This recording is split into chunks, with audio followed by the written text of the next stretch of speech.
Welcome to my third grade classroom. When entering my classroom, I want students to feel comfortable and safe. I want students to share experiences with their classmates and work together to achieve its success. My goals for reading, writing, and language in my classroom is that students become active in the learning process. I want students to feel excited about learning. I envision incorporating creative methods to differentiate instruction in my classroom. That's why I have chose to incorporate peer-assisted learning, also known as PALS, in my classroom. Peer-assisted learning is not a recent theory.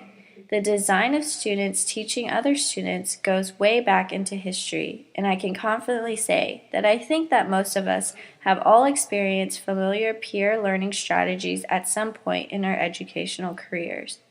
Since this theory's origins can be stretched far into history, the developers of PALS are unknown. By incorporating peer-assisted learning, students become engaged in their learning and also are held accountable for tutoring their peers. Through an organized way, students are given the opportunity to take ownership of their learning.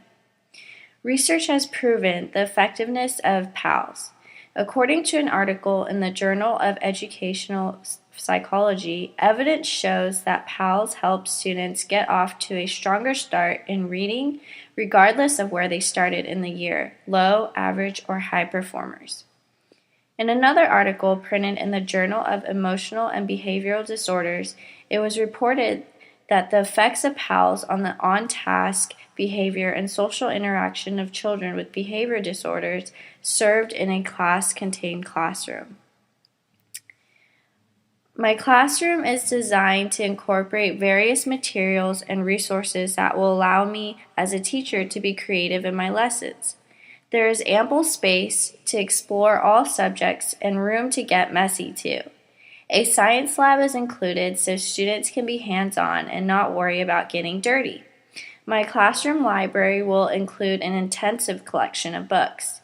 Students will be able to find books that interest them and fit their reading level as well. A variety of genres as well as levels will be included. Books on tape and a flannel board will also be included in my classroom library. My classroom schedule will include the following: agendas, bell work, dear time, attendance and announcements in the morning from about 7:40 to 8. Then we will check morning work, have a class meeting, and computer lab on Fridays from 8 to 8:30. From 8:30 to 8:55, we will work 25 minutes on whole group reading.